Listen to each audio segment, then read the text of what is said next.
Looking back on your days with Taste, how do you feel about like what you, Wilson, and McCracken did? What did you learn about that you later carried on to your solo career? And how do you feel about like the music you did then today? So you just want me to answer that? Yeah. When you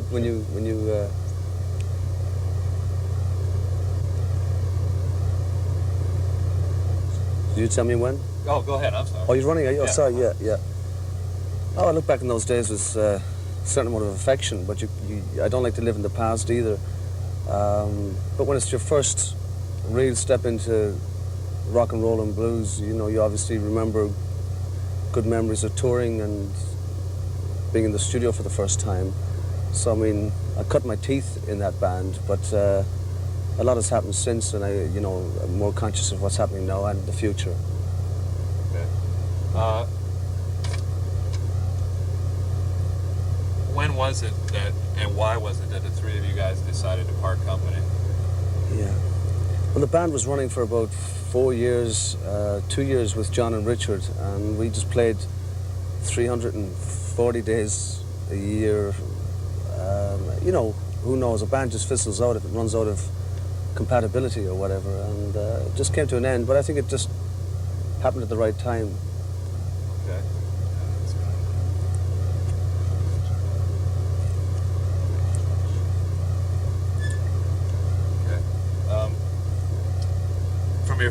From your very first solo album on Chrysalis, well, now it's on Chrysalis, back then it wasn't, but you had Jerry McAvoy. Mm-hmm. You two obviously have a special relationship and you feed off it against each other. What is it, how would you describe your relationship with him? Well, first of all, he's from Belfast, and that's sort of my second home in Ireland. I kind of adopted Belfast with the Taste, and we got very friendly with the musicians there, and there's a certain mentality in that city that is nice, and it's a kind of a casual but serious way of playing, and you get a little bit of ESP going. And now with Brendan O'Neill, the drummer, he's also from Belfast, so it's a crazy gig. 3 hours or something? Oh yeah, and because Brendan, his foot is patched up, and I fell over a monitor and hurt my foot, so it's really emergency ward 10, you know. Okay, what is it? What would you say it is between you and Jerry? What's the chemistry there? It's just a little bit of ESP, and it probably dates back to my affinity with Belfast musicians and that town. It's just a sort of a humour that you can bounce off. Also, there's, certain terms of reference. A lot of people around there listen to a lot of R&B records, and it just a lot of shortcuts mentally, which is great. Okay. Martin, do for you on keyboards, and why did you stop using keyboards? If you could talk about that. Sure.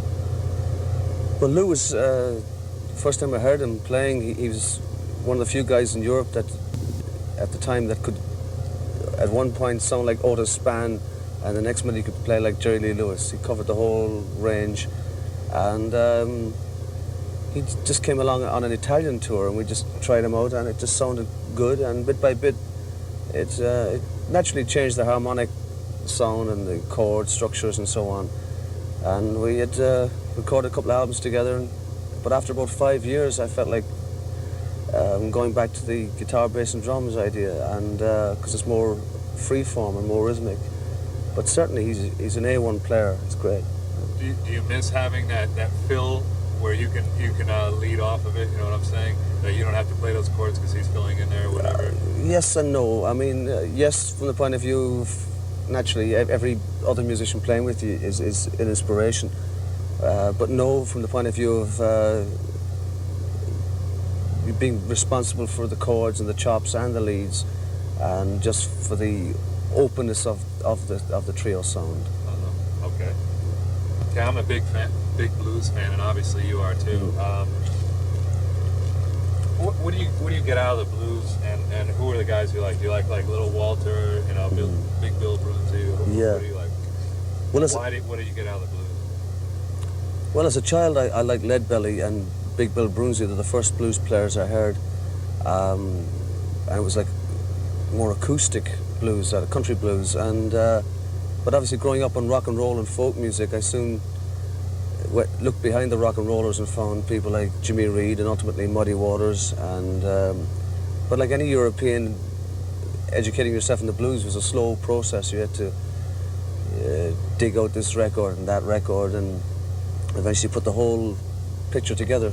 But the people I like would be, I like Junior Wells and Buddy Guy.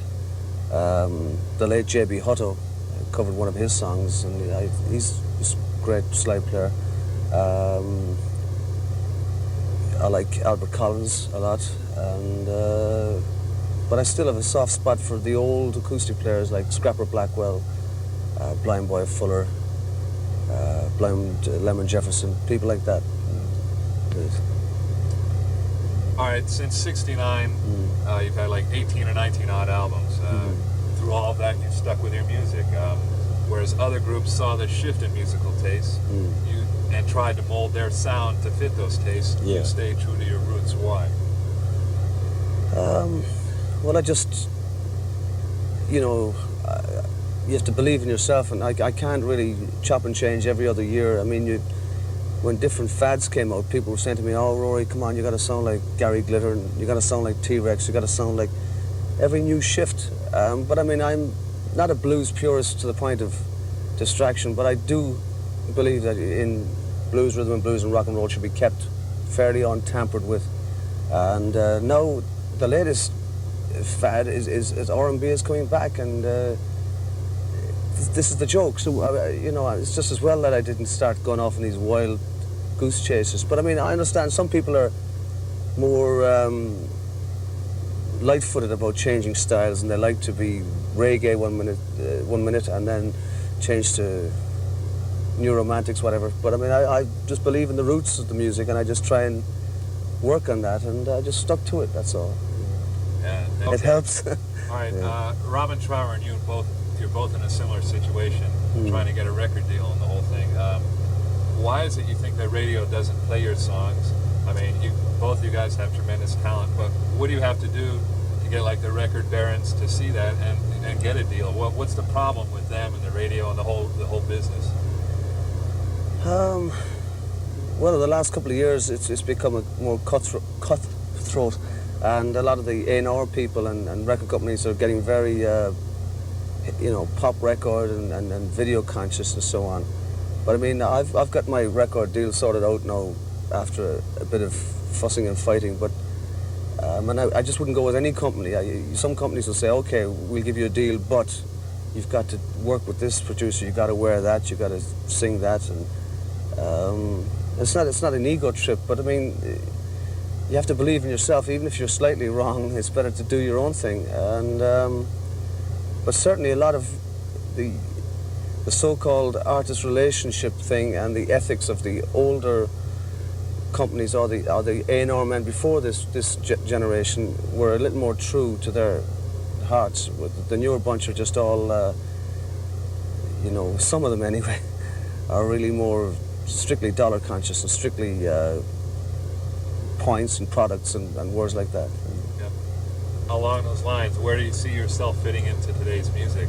How do you want to be seen or heard? And what's important for you now in terms of your goals? And what do you want to do with your music? Well, I have musical goals inside and in my mind, which is it's a very abstract way to live, but that's the only way I can live. I just work from day to day, week to week, as opposed to having, the album, the video, the tour, the stew, you know what I mean? I don't like big projects, but of course that's not the Dale Carnegie way of living, but I'm happy as long as I can proceed, but I see, all I try to do is to say that I play with my heart and my soul, and I have respect for the roots of the music that I play, but I would also like to be contemporary and valid today. And I don't think that's a whole contradiction either. Okay. It still must be, when you're at a gig and you're getting that feedback from the audience, and you see that guy in the front row, and you're looking at him, and you know that he's digging your music, and he knows where you're coming from. What sort of satisfaction reward do you get out of that when you see someone there and who's getting off like that? That's great. You don't analyze it, obviously, but also it's good if you can actually communicate with people, an audience, young or old, and not strictly on a blues educational type thing. I don't agree with that either, because that's snobbery. But if you can actually play from the heart with the real truth there, and you can communicate by any means, whether it's the tempo or the way you present the song. But if you can turn people on, I mean, that's the oldest reward in the book for entertainers, for musicians.